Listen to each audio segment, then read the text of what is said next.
If you read Psalm 126, 126. 126ஆம் சங்கீதத்தை நீங்கள் பார்க்கும் பொழுது we see the 6th verse. இந்த 6 வசனங்களையும் in the 6th verse, இந்த ஆறாவது வசனத்தை நாம் பார்க்கும் பொழுது he that goeth forth and weepeth bearing precious seed shall doubtless come again with rejoicing, bringing his sheaves with him. அள்ளித்தூவும் விதையை சுமக்கிறவன் அழுது கொண்டு போகிறான், ஆனாலும் தான் அறுத்த அரிகளை சுமந்து கொண்டு கம்பீரத்தோடே திரும்பி வருவான். Some people say this is a psalm by Ezra. இந்த சங்கீதம் சிலர் சொல்றார்கள் இது வந்து எஸ்ராவால் எழுதப்பட்டது என்று. After coming back from Babylon's captivity, Babylon அந்த பிடித்ததிலிருந்து திரும்பி வரும் பொழுது Ezra could be the possible writer. He is writing this particular ஒருவேளை எஸ்ரா இதை எழுதி இருக்கலாம். He is saying, அவர் சொல்லுகிறார், those who go forth with tears and weeping, யாரெல்லாம் கண்ணீரோடு செல்லுகிறார்களோ, you carry precious seed and go forth with weeping.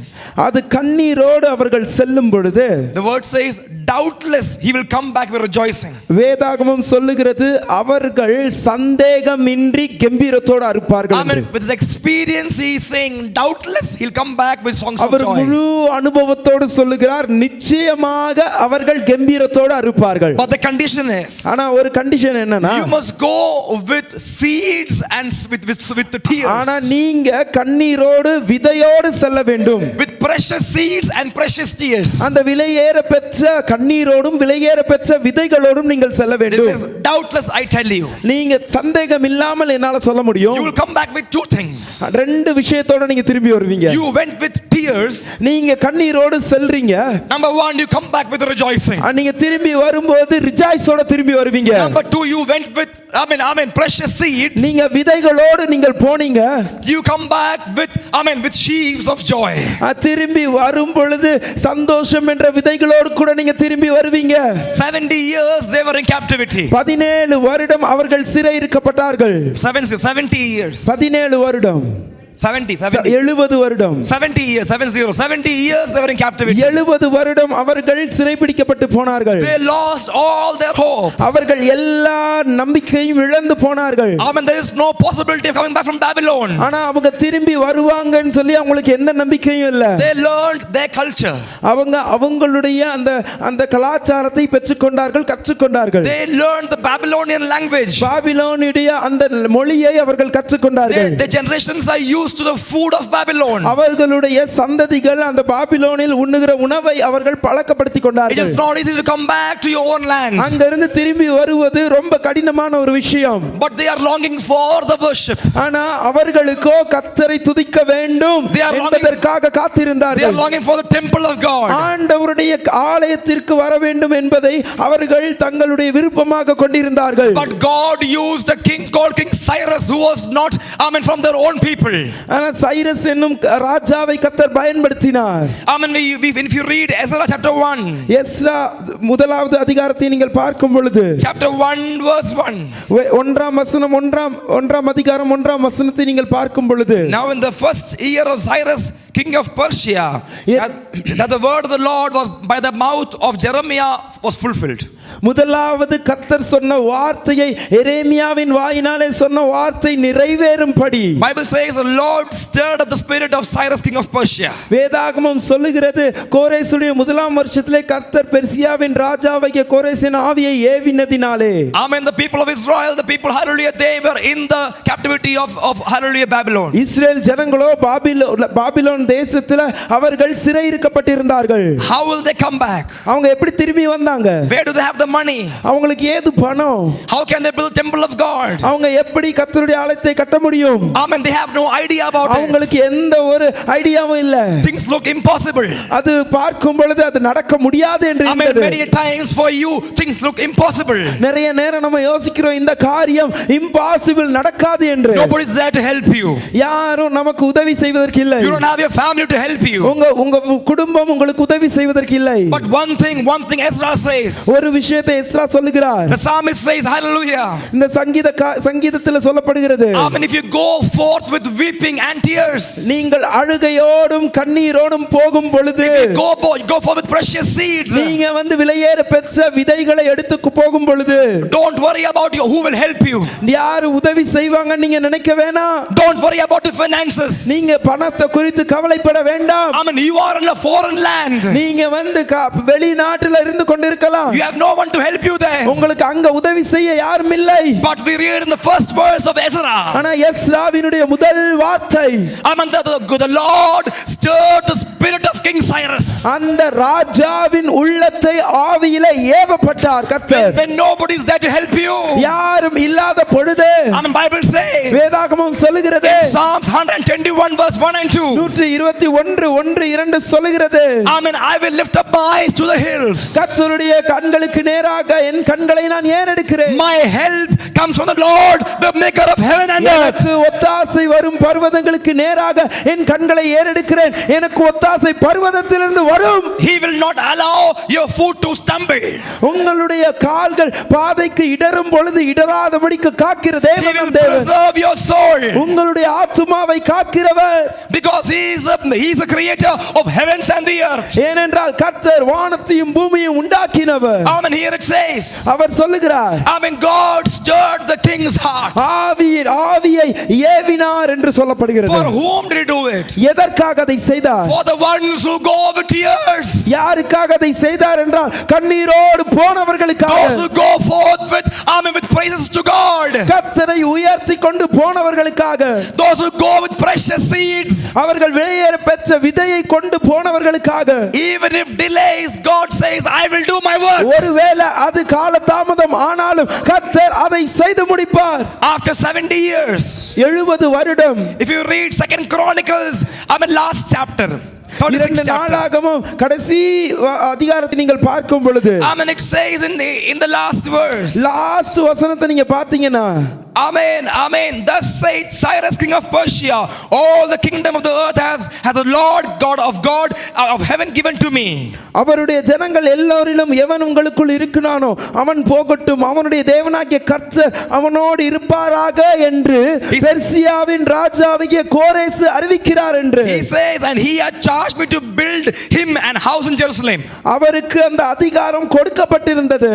Amen, amen. These people are thinking, who will build the house of God? இந்த மக்கள் யோசித்தார்கள், யார் கர்த்தருடைய ஆலயத்தை கட்டுவார்கள் என்று. We don't have any gold. We have no gold. நமக்கு அந்த gold இல்ல. We have no gold and silver. நமக்கு வந்து அந்த கோல்டும் சில்வர் இல்ல. We have no vessels. நமக்கு நல்ல பாத்திரங்கள் இல்ல. Who will help us? யார் நமக்கு உதவி செய்வார்? But King Cyrus says, Cyrus சொல்றாரு, I mean, God has stirred his spirit for something extraordinary. சைரஸினுடைய ஆவியை கர்த்தர் ஏவி ஏதோ ஒரு பெரிய காரியத்தை செய்வதற்காக அவரை ஆயத்தப்படுத்தினார். Now he is saying, இப்பொழுது சொல்லுகிறார், God has given me the charge to build a house in Jerusalem. கர்த்தர் அவருக்கு ஒரு அதிகாரத்தை கொடுத்திருந்தார் ஆலயத்தை கட்டும்படியாக. Now he is asking question to people of Judah. அந்த யூதாவின் மக்களோடு அவர் பேசுகிறார். Who is there among you of all his people? The Lord is God, be with him and let him go up. Hallelujah. யார் உங்கள் மத்தியில இருக்கிறார், யார் அந்த ஆலயத்தை கட்டுவான் என்று அவர் கேட்கிறார். If you read Ezra 1 verse 4, Ezra 1 அதிகாரம் 4 வசனத்தை பார்க்கும் பொழுது, he says, let the men of his place help him with silver and with gold, with goods, with beasts, and beside the free will offering of the house of God in Jerusalem. இங்கே இருக்கிறவர்கள் அவர்களுக்காக பொன்னும் வெள்ளியும் மிருக ஜீவன் எல்லாவற்றையும் கொடுத்து அனுப்புவார்கள் என்று Persia ராஜா சொல்லியிருந்தார். How did they get all these things? எப்படி இதெல்லாம் நடந்தது? How could a king give them all these things? எப்படி இந்த ராஜாவுக்குள்ள இப்படி ஒரு எண்ணம் வந்தது?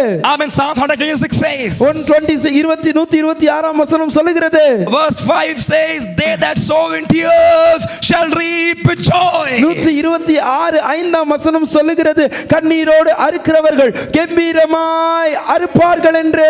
Amen. Let's read verse 1 and 2. 126:1-2 பார்க்கும் பொழுது, Amen. Psalmist says, அங்க சங்கீதக்காரர் சொல்லுகிறார், when the Lord turned again the captivity of Zion. We were like them that dream. சீயோனுடைய அந்த சிறையிருப்பை திருப்பும் பொழுது அது உங்களுக்கு கனவு போல் இருக்கும் என்று சொல்லப்பட்டிருக்கிறது. Rikana, if you are today in pain, இன்னைக்கு ஒருவேளை நீங்க வலியோடு கூட இருக்கலாம், if you are in tears, நீங்க கண்ணீரோடு கூட இருக்கலாம், you will testify, oh God, amen, it is like a dream for me. இது எல்லாம் எனக்கு கனவை போல இருந்தது என்று ஒரு நாள் நீங்கள் சாட்சி சொல்லுவீர்கள். The Lord turned things like a dream for me. ஆண்டவர் எனக்கு இதை எல்லாம் கனவை போல மாற்றினார் என்று சொல்வீர்கள். Peter was in prison. பேதுரு சிறைச்சாலையில் இருந்த பொழுது Peter was sleeping in the prison. பேதுரு சிறைச்சாலையில் தூங்கிக் கொண்டிருந்தார். But the angel brought him out to the main city. ஆனா கர்த்தருடைய தூதரோ அவரை ஒரு முக்கியமான நகரத்திற்கு நேராக அழைத்து வந்தது. Like a dream.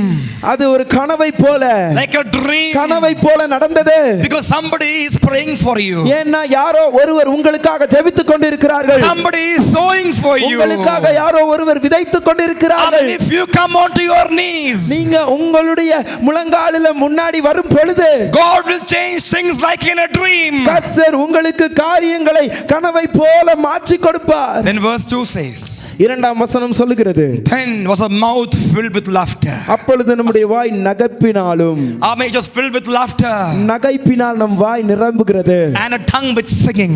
நம்முடைய நாவு பாடல்களினால் ஆனந்த சத்தத்தினாலும். How did they go, pastor? How did they go? எப்படி நீங்க போவீங்க? They went with tears. அவங்க கண்ணீரோடு போனாங்க. They went with shattered dreams. அவங்க வந்து அந்த அழிக்கப்பட்ட கனவுகளோடு போனாங்க. They went with hopelessness. அவங்க வந்து நம்பிக்கையே இல்லாம போனாங்க.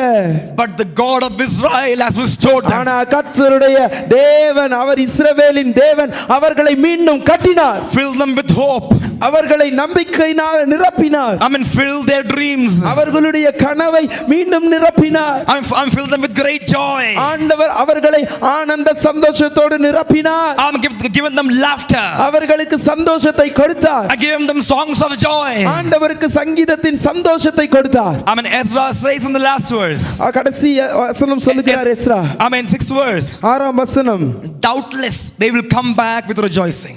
சந்தேகமே இல்லாம நீங்க ஒரு சந்தோஷத்தோடு திரும்பி வருவீங்க என்று சொல்லுகிறார். They will bring sheaves with them. அவர்கள் கூட சேர்ந்து வருவார்கள். கட்டகள் சுமந்து they will bring the harvest, the sheaves with them. Hallelujah. அவர்களோடு கூட மிருக ஜீவன்களை அழைத்து வருவார்கள். You go with a seed. அவங்க வெறும் கையோடு, அதாவது வெறும் விதையோடு தான் போனாங்க. Come with the sheaves. அவங்க திரும்பி வரும்போது அவங்க மிருக ஜீவன்களோடு கூட திரும்பி வருவாங்க. Let's read verse 6. 6ஆம் வசனத்தை நீங்கள் பார்க்கும் பொழுது says, they went with precious seeds. அழித்தும் விதையை சுமக்கிறவன் அழுது கொண்டு போகிறான். But they came back with sheaves with him. ஆனாலும் தான் அறுத்த அரிகளை சுமந்து கொண்டு. Hallelujah. Hallelujah. Next year, அடுத்த வருடம் we are going to bring in sheaves. அடுத்த வருடம் நாம் அரிகளை சுமந்து கொண்டு வரப்போகிறோம். We are going to have the songs of joy. ஏன்னா நீங்க அந்த சங்கீதத்தின் சந்தோஷத்தை கொண்டு வைத்திருக்கிறீர்கள். Church, I prophesy to you. இந்த சபைக்கு நான் தீர்க்கதரிசனமாக சொல்லுகிறேன். You are going to be like in a dream. நீங்க இந்த நாட்கள் எல்லாம் கனவை போல கழித்து போட போகிறீர்கள். In the early morning, what you are sowing, இந்த அதிகாலை வேளையில நாம் எதை விதைக்கிறோமோ, you will reap with songs of joy. நீங்கள் அதை சந்தோஷத்தோடு ஆனந்த சத்தத்தோடு அதை அறுப்பீர்கள். Bible says surely. வேதாகமம் சொல்லுகிறது நிச்சயமாகவே. Because the God of Israel is my help. ஏனென்றால் இஸ்ரவேலின் தேவன் நமக்கு உதவி செய்கிறவர். Can we all pray? நாம் ஜெபிக்கலாமா? For those on the live, இந்த லைவ்ல இருக்கிறவர்கள், for those who are here, இந்த இடத்துல இருக்கிறவர்கள், God will heal you and touch you. God will heal you and touch கர்த்தர் you. உங்களை சுகப்படுத்தி தொட போகிறார். Pastor Matthew will come forward. Matthew pastor முன்பதாக வந்து, we'll pray for all of you. இங்க இருக்கிற எல்லாருக்காகவும் ஜெபிக்க போறோம். For Bingipura area, இந்த பிங்கிபுராவுக்காக ஜெபிக்க போறோம். For the youth of Bangalore, இந்த யூத்துக்காக ஜெபிக்க போறோம். For all the addiction over here, எல்லா அடிமைத்தனங்களும் மாறும்படியாக. For those who are watching us live, இந்த இடத்துல லைவ்ல பார்த்து கொண்டிருக்கிறவர்களுக்காக. For your younger generation, உங்களுடைய சந்ததிகள், today what you are sowing in tears for them, நீங்க கண்ணீரோடு இன்னைக்கு எதை விதைத்துக் கொண்டிருக்கிறீர்களோ, you will reap with songs of joy. நீங்கள் அதை ஆனந்த சத்தத்தோடு நீங்கள் அதை அறுப்பீர்கள். Wherever you are, just wait there. நீங்க எங்க வேணா இருக்கலாம், just wait there. நீங்க just காத்திருங்க. As we pray, God's power will touch you. நீங்க ஜெபிங்க, ஆண்டவர் உங்களை தொடுவார். Just wait there. Pastor will come forward. Yes, pastor முன்பதாக வரும்படி கேட்கிறேன். We'll all pray together with him. நாம் யாரும் சேர்ந்து ஜெபிப்போம்.